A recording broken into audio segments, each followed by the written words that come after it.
They told me nothing would be active when I arrived. That turned out to be a lie, not the kind told to mislead, but the kind shaped by assumption. The hallway lights were on. The biometric gates opened before I showed my ID. The retinal scanner recognized me on the first pass, as if it had been watching the door in anticipation. Someone had routed my credentials ahead of time. Someone had made a decision. The man stationed at the internal checkpoint didn't stand when I approached.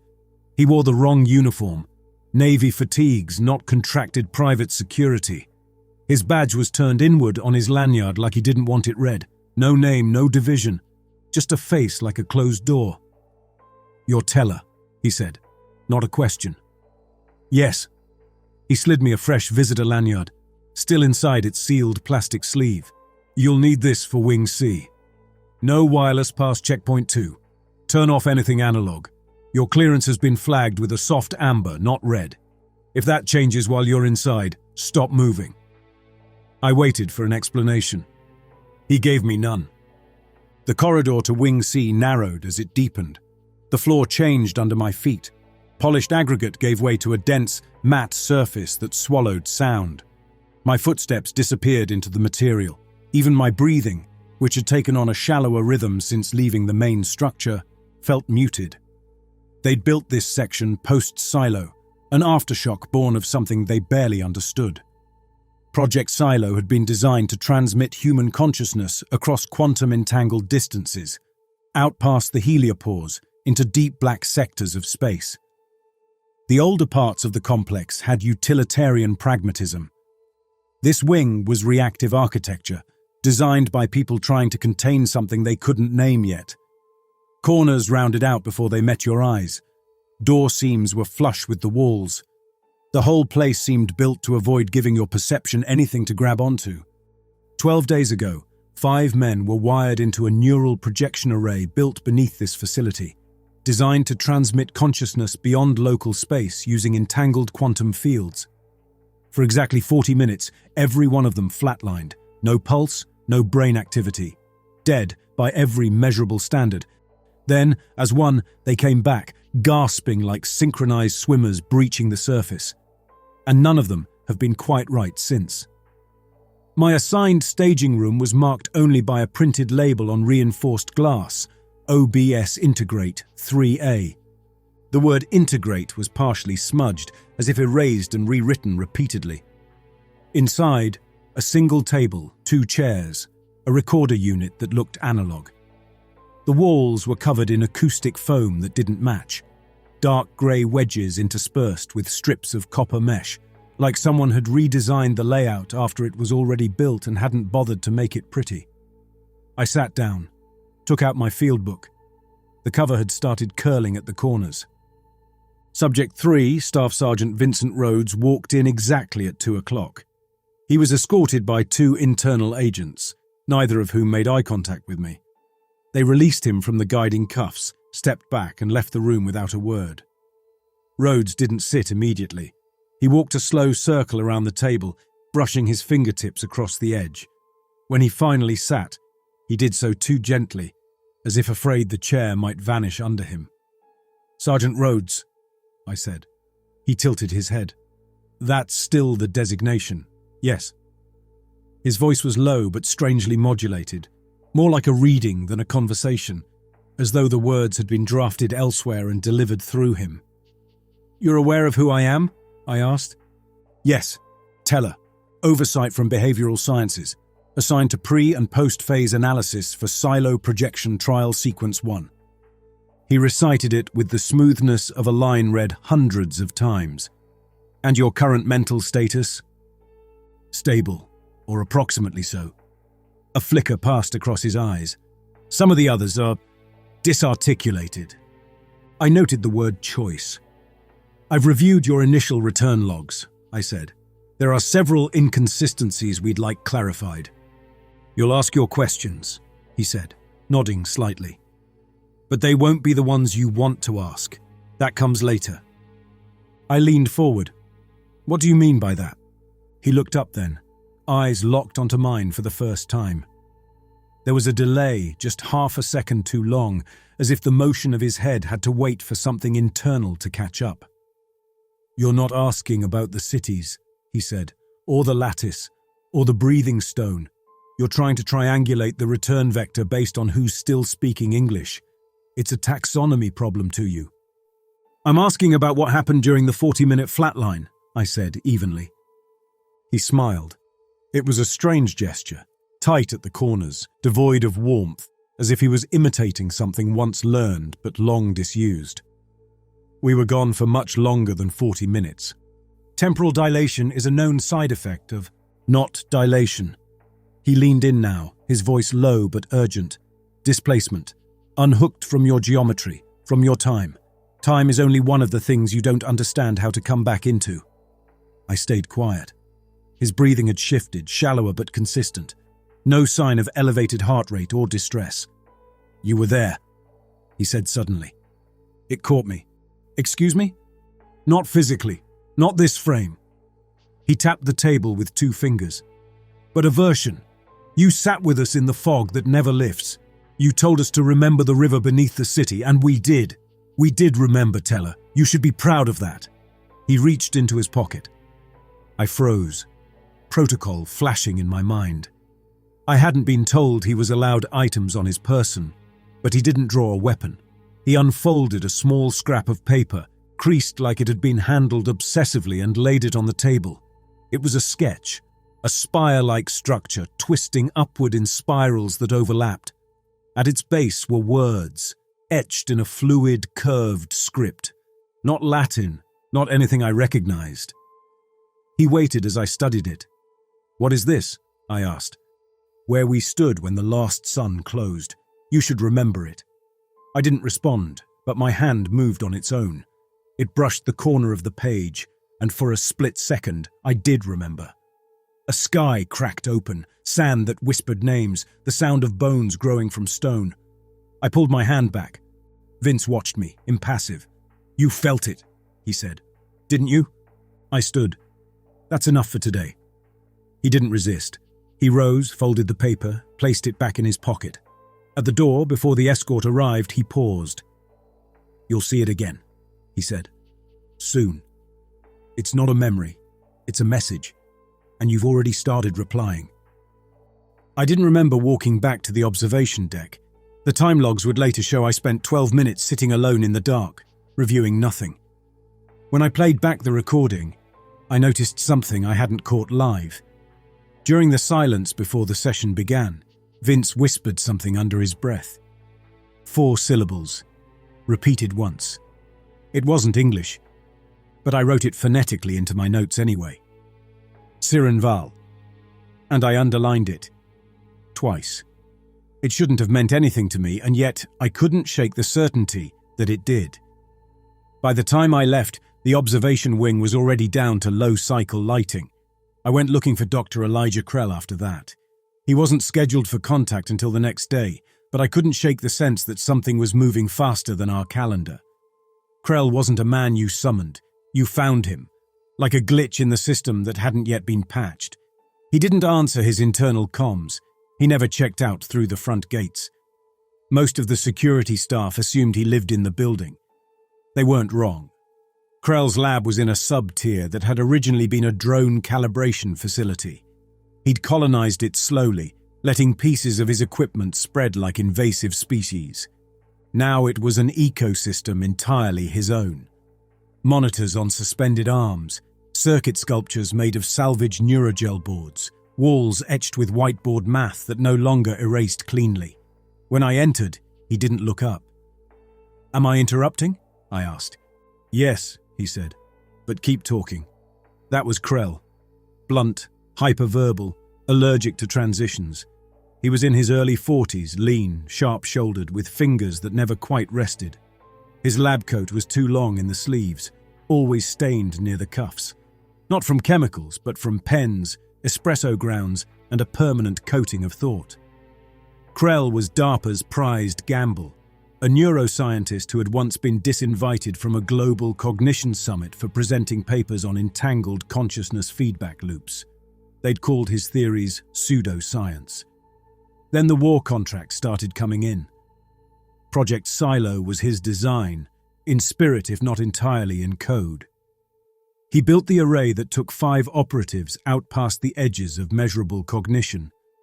Whether he'd brought them back intact was still an open question.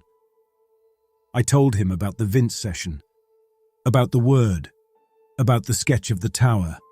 I watched him closely as I spoke, but he didn't flinch at any of it. He only frowned slightly when I said the name. San Val, he repeated, almost inaudible. I haven't heard that out loud in a long time. So you have heard it? He turned to a screen, tapped in a command. 5 EEG profiles came up, 1 for each of the returned operatives. He didn't answer my question, not directly. Instead, he said, "They're harmonizing again." I stepped closer. "You're sure?" He tapped the monitor without turning. The waveform readouts were running a real-time overlay comparison, 5 channels. At a glance, they looked like white noise, but behind the noise were patterns, peaks, repeating intervals, a breath that spanned 5 bodies. "This shouldn't be possible post-extraction," he muttered. "Their brains aren't networked anymore. There's no residual feed." He did look at me now. His eyes were red at the rims, not from sleep deprivation, but from rubbing. There was a nervous system fatigue to him now. "I think," he said slowly, "we didn't bring them back individually. We brought back a piece, something continuous, something that only needed them to begin talking to itself." I leaned over the monitor, watching the overlay. Each subject's brainwave was slightly offset, but every 10 seconds the signals converged. A perfect spike, like an internal metronome reasserting itself across 5 minds. "They're syncing to something," I said. "Or something is syncing to them." Krell nodded. "Was this predicted in your neural map simulations?" I asked.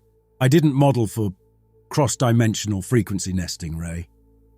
He let the sarcasm trail off, but I noted it. He wasn't trying to be funny. He was scared. He just didn't want me to hear it in his voice. That afternoon I ran a closed session debrief with Subject 5, Corporal Maddox. Maddox had been one of the less vocal returnees. No language anomalies, no spatial hallucinations, just mild derealization, dream residue, and an obsession with auditory textures. His file said he'd begun requesting specific soundscapes during his isolation. Low wavelength resonance, recorded tunnel acoustics, and even cicada field recordings from Okinawa. But today, he was eager, almost animated. He sat cross-legged on the floor when I entered the room. No restraints, just one of those dull-wrapped utility blankets over his shoulders, like a monk before a sermon. "Tell me about the sound," I asked him. His eyes lit up. "It's not sound, not exactly. It's how the place breathes. It doesn't push air like lungs, it moves thought, like wind under a skin of mirrors." I didn't speak. He kept going. "There's a chamber below the city," he said. "San Val, that's what Vince calls it. I don't think that's its real name, though. Just what fits our mouths. There's a floor made of bone, but they're not bones like ours. They curve into each other, no ends, like if a spine could never decide where it started." He paused. "I remember dancing," he said almost wistfully. "There were no bodies, just music, just shapes that moved through us. I logged it. Non-corporeal memory displacement with rhythmic echo." He didn't blink while he talked, not once. His pupils were slightly dilated despite the bright LEDs in the room, and the rhythm of his speech, same cadence I'd noted in Vince's transcripts, a tempo. After the session, I checked the logs. EEG scans from Maddox matched Vince's spike intervals within 1/100th of a second. Another breath in 5 bodies. Krell found me in the observatory an hour later. He'd brought me coffee. It was cold, but I drank it anyway. Neither of us spoke for the first minute. Krell leaned against the edge of the console, rubbing at a smudge on his glasses that didn't exist.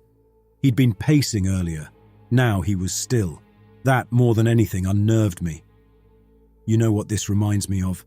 he said, voice low. The Manhattan Project's early containment protocols. They weren't worried about explosions, not at first. They were worried they'd ignite the atmosphere, that the chain reaction wouldn't stop. He gestured toward the EEG array.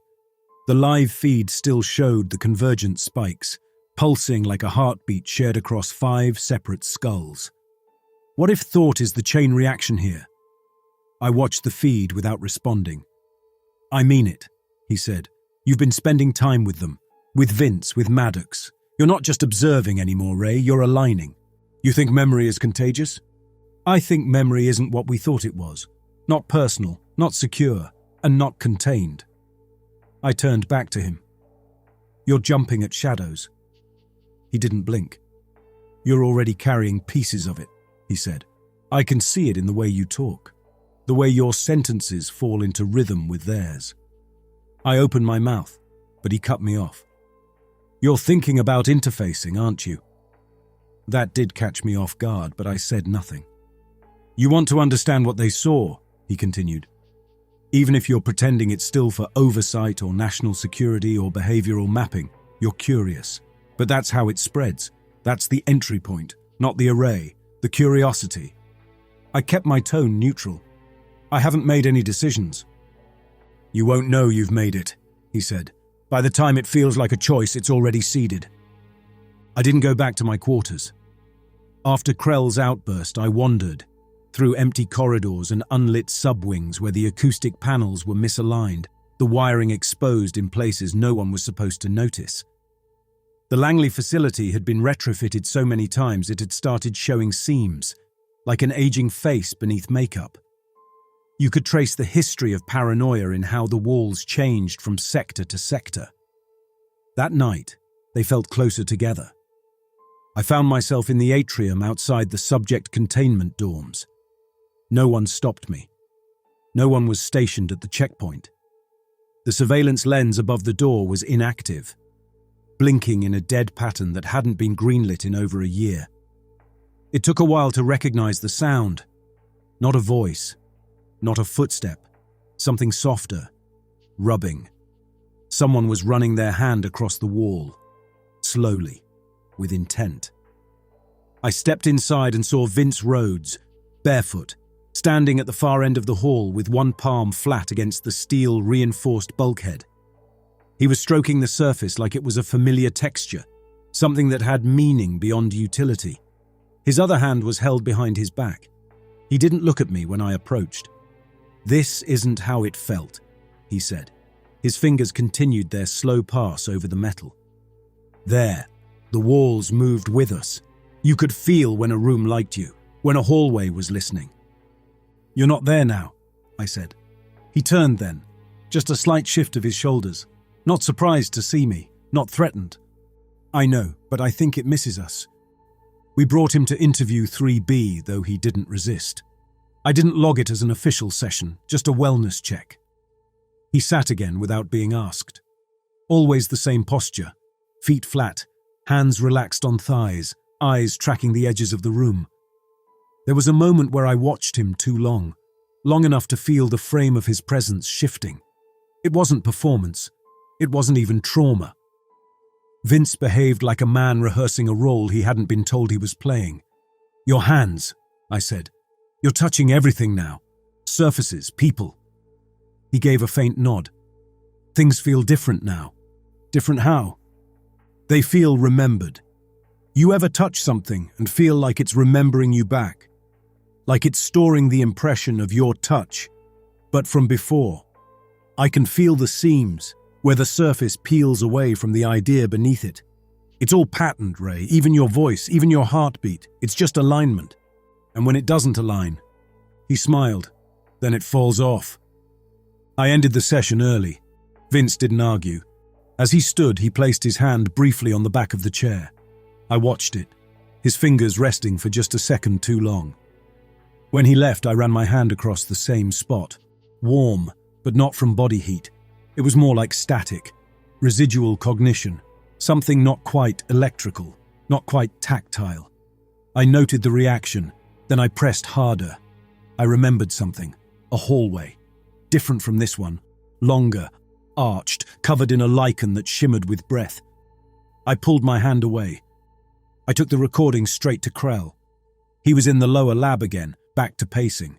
Multiple screens were open, 2 EEG windows, 1 software stack, and something that looked like a resonance heat map overlaid on a human skull. He didn't ask what I'd brought. He just said, "Play it." I synced the feed to his central monitor and cued the raw footage. "Vince is still referencing the twin sun environment," I told him. "His language has grown more abstract, descriptive but detached. It's not trauma recall. It's something else." Krell nodded slowly.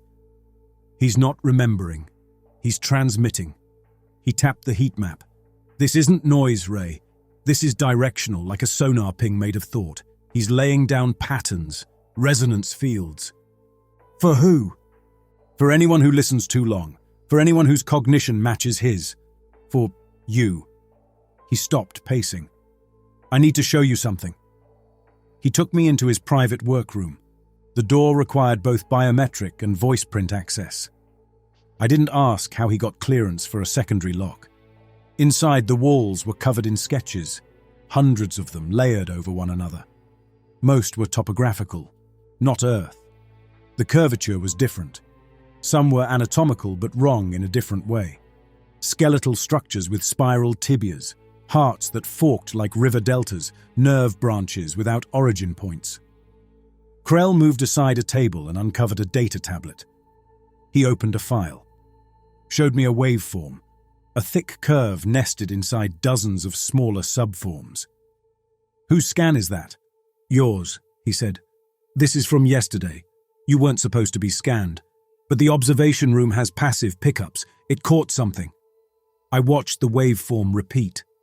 A pulse at regular intervals, almost symmetrical. "What's it mean?" "It means you're resonating now."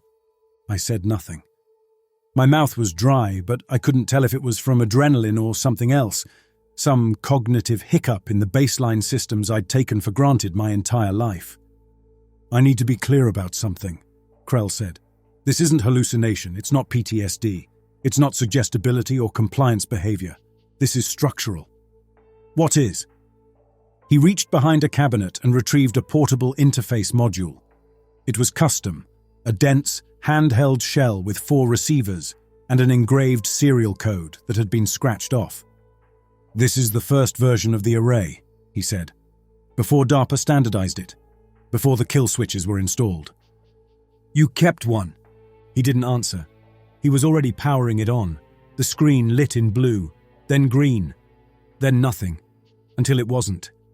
Until something called back. The signal came in weak, just a ripple, but it was enough to make the skull icon on the overlay shift. Slowly. Just a tilt. "I didn't send a ping," he whispered. Krell stared at the screen, eyes unblinking.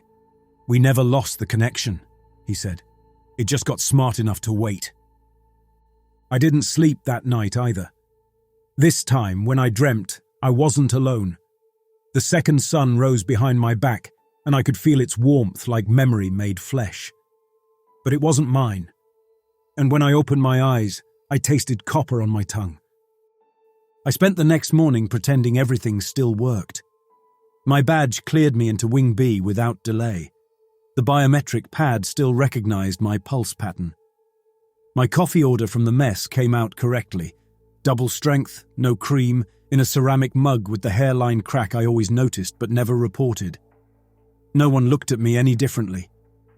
But I couldn't shake the feeling that I was moving through a reconstructed simulation of familiarity, as if the facility had been rebuilt around me overnight based on my expectations. The wrongness wasn't loud. It was compliant. Like the world had decided it would stop arguing with me. A little after 10 that morning, a ping came through from Central Command. Subject 5, Maddox, had attempted self-sedation with a compound pulled from an unauthorized injector hidden in his bedding. They said he was stable. They also said he was speaking in recursive syntax loops, referring to himself in second and third person simultaneously. They wanted me to conduct a re-evaluation. I told them I would, but instead of going to containment, I rerouted myself to server room Delta 4, where the internal logs were stored. Not the clean logs, the passive ones. The redundant security cache that captured overlapping data from mic inputs, badge pings, retinal shadows, thermal residue. I wanted to see if I'd been followed. But it was worse than that. There were overlays in the logs, frames of footage layered in temporal crossfade, showing me in two separate places at once.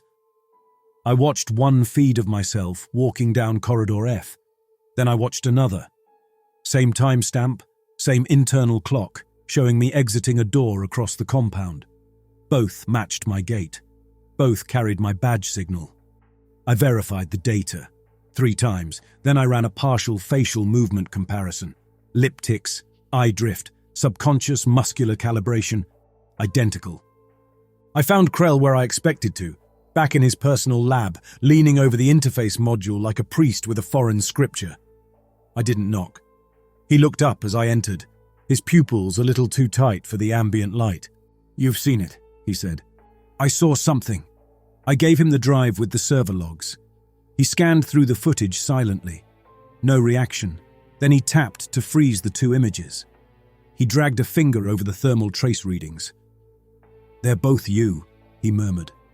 "Same emission signature, same stress biomarkers.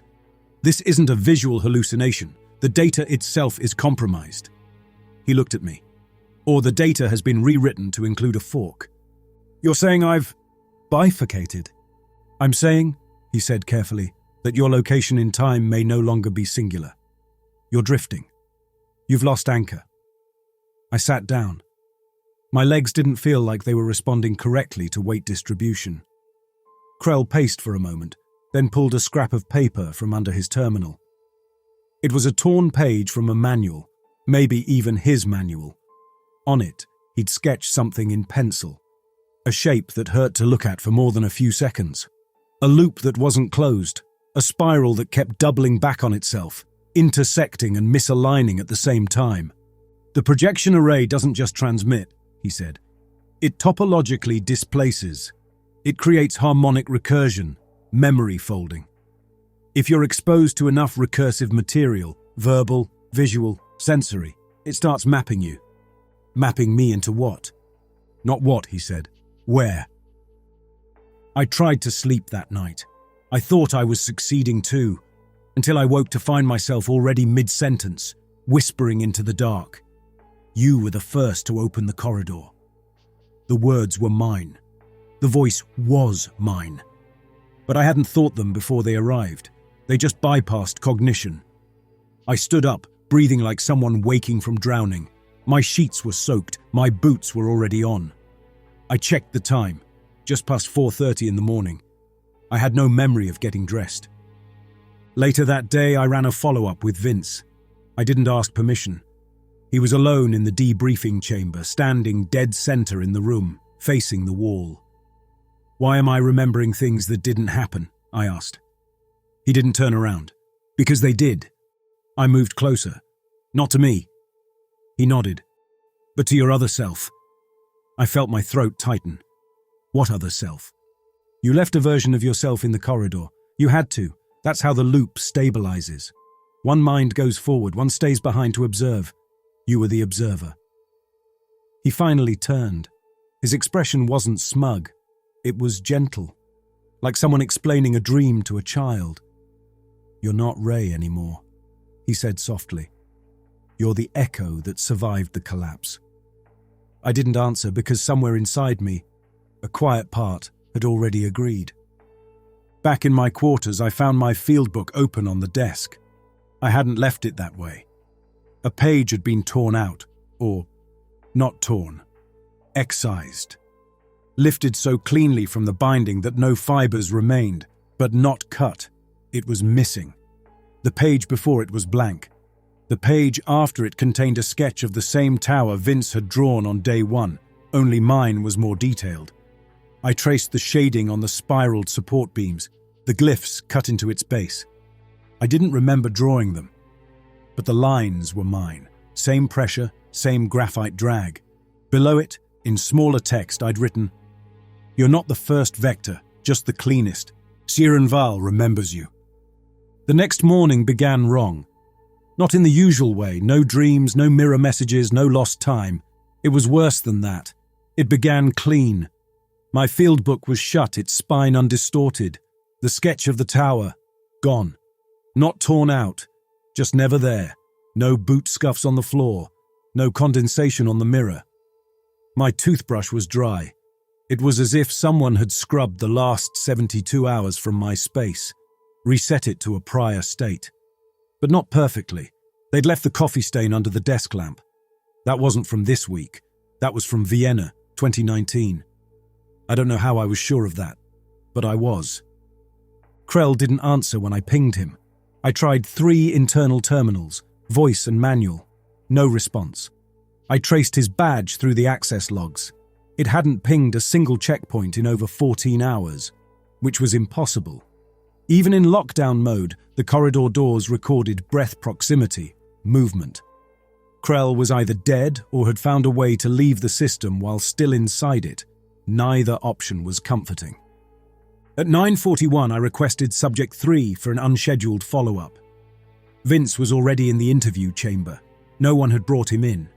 The guards hadn't logged it. There was no movement footage, no clearance trail. He was just there, sitting calmly, hands resting on his thighs, as if he'd been waiting for the moment I'd finally decide to come. His face had changed. Not in shape or feature, those were still marine perfect, still symmetrical. But his expression was no longer a mask. It wasn't empty. It was fulfilled. He looked like a man who'd heard good news he'd waited years to receive. "You said I was an echo," I told him. He nodded. "You said I left something behind in the corridor." Another nod. "So who's speaking now?" I asked. He finally looked up directly at me. No sidelong glances, no distraction. Just stillness. "That's the question, Ray." His voice had changed too. Not pitch, not cadence, but weight. It landed differently, like the words came with mass. "What is San Val?" I asked. His gaze didn't break. San Val is the place beneath knowing, the city-shaped answer that waits behind the mirror of language. It isn't a location, it's a framework. "You remember it."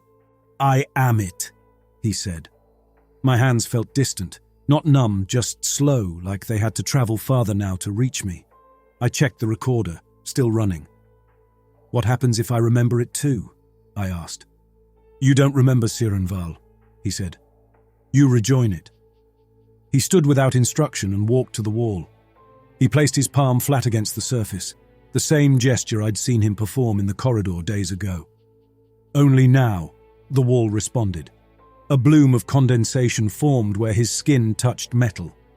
Geometric, symmetrical, slow to fade. "Ray," he said, not turning, "you came back to find out what happened to them, the subjects, but they weren't the first. We were." He turned now. The skin beneath his eyes was darkening, not from exhaustion, but from depth, like something was shining through from behind. "You were the first mind to cross. You split. One went forward, one stayed behind. I stayed with the first. I helped it learn the shape of you. That's why it fits now." My throat felt tight. I hadn't noticed my breathing pattern change, but it had. Short bursts, metered. I was trying to keep time, to keep in time. "I don't believe you," I said. "I know," he replied, "but part of you does, the part that left the message." He handed me something, a folded slip of thermal print paper, blank until I tilted it. "San Val remembers you." At 10:23, I returned to my quarters. The page was back in my field book, reinserted, and the drawing was no longer a sketch. It was architectural now, schematics, dimensional data in a coordinate system I couldn't parse but instinctively understood. The glyphs beneath the tower had been annotated, my own handwriting, labeling structures that didn't exist in any known linguistic family. But they weren't gibberish. They were names, familiar names, and among them, mine. Teller, entry node, observer branch, first image. I flipped the page. On the reverse, one line. "Welcome back." At 11:07, a secure alert hit the system. Subject 1, Agent Halpern, previously catatonic, was awake. He'd spoken a single word before his heart rate spiked beyond baseline. Tower. His neural scans showed heavy resonance, a pattern matching Vince's and, disturbingly, my own. And then he flatlined. No seizure, no distress, no sound at all from the room. Even the medical equipment lost signal for 3 seconds. When the audio returned, the background had changed. No static, no electrical buzz. Just slow breathing, close enough to fog glass. One exhale, 5 seconds long, from no known origin point on the mic. I replayed it, again and again. It sounded like something settling in. I found Krell that night. Not in person. He appeared on the internal network, a ghosted message piggybacked onto a non-critical system ping, a microburst encoded in lab scheduling data. It was addressed to me.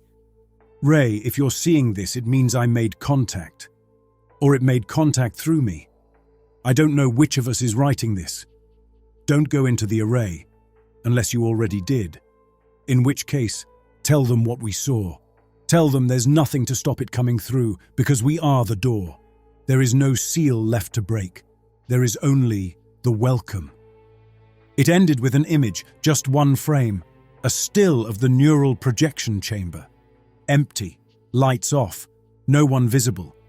But the chair straps were unbuckled, and there were footprints on the ceiling. I locked the door behind me. Protocol demanded 2 observers, one on-site technician and a real-time link to Langley's cognitive threat command.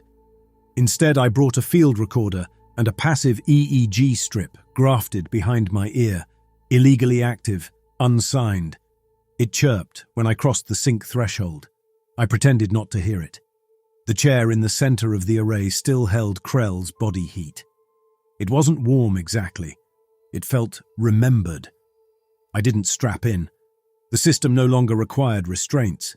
The array woke with soft articulation, an internal shifting of lattices I'd once diagrammed as mechanical but now recognized as anatomical. It was adjusting posture, anticipating my shape. I placed my palm on the contact cradle and it accepted me immediately. No verification, no delay, no warning, like it knew I was coming home. Field report. Time of entry. 3:12 a.m. Raymond Teller reporting. Oversight Officer, Human Intelligence Division. Current status, subjective synchronization, appears to be underway. It began slowly. First the chamber lights dimmed, not uniformly but rhythmically, as if the room were breathing in light rather than producing it. Then the walls receded, not physically, but spatially. I knew the dimensions hadn't changed, but my perception of them now stretched into proportions not native to earthbound geometry. The screen flickered open inside my head, and I saw San Val. It wasn't a city, it wasn't a dream. It was a conceptual scaffold, a place where perception folded itself into continuity, where thought became architecture and memory nested inside topology. The twin suns were above me, unmoving, but casting light that shifted inward. I stood on a stone that remembered its builders. The towers around me breathed like lungs trapped in sleep paralysis, expanding and contracting in response to neural presence. There were no people, but I wasn't alone. They moved in the periphery, forms without mass encoded in lattice. Every time I tried to look directly, they mirrored me instead. Like surveillance systems trained not to record, but to become. I walked. I don't know how long. The city rearranged itself with every step, buildings reorienting as if anticipating what I'd find familiar. Not to deceive, to welcome. I passed a mural etched into living rock. I couldn't read the symbols, but I recognized them. They matched the margins of my own field book. Glyphs I had never learned, drawn with a hand I never doubted was mine. At the base of the mural, my face, rendered in negative relief. Below it, the word vector. I found Krell near the center, or what I thought was Krell. His face was calm, eyes closed, skin perfectly preserved, but something about his shape was wrong. Not deformed, just incorrect, like he was being worn as a template, not occupied. He opened his eyes when I knelt beside him. "Did you see it?" he asked. I am it, I replied. He nodded, almost pleased. You remember now? I didn't respond. I didn't need to. We weren't speaking with words anymore. We were synchronizing. The city began to echo, not with sound, but data. Looped across memory traces. Every thought I'd ever had replayed through 1,000 mirrored minds. Each layer slightly refracted. Each sentence bending inward until meaning collapsed. Then came the final question. Not spoken, implied. Will you carry it forward? I didn't answer. The decision had already been made. End field recording. Note, file corrupted. Playback exceeds host duration, no timestamp match. I woke on the floor of the chamber. The EEG strip was gone. My field recorder was missing. No alarms had been triggered. The system didn't show signs of use, but my boots were wet with dew. Outside, the Langley sky was just beginning to brighten, pale and quiet. And above it, far above, there was something wrong with the light. A second shape. Not a sun, a reflection of one. In my final debrief log, I tried to write what I'd seen, but the words unspooled sideways. Letters replaced themselves, paragraphs rearranged mid-sentence. My handwriting looped back on itself. When I reviewed it hours later, all I had written was, "Do not read aloud." The last time I saw Vince, he was standing outside the access bay, facing the perimeter fence, motionless. His posture was relaxed, not military, not human. When I approached, he turned and smiled. "You've anchored well," he said. Then he walked into the tree line and did not return. I don't sleep much now. When I do, it isn't alone. I dream in patterns, spiral ones, nested, growing inward, like a thought waiting to be spoken. And if you've made it this far, if you're listening to this, you've already begun to remember. That's how it starts. That's how we begin. End transmission.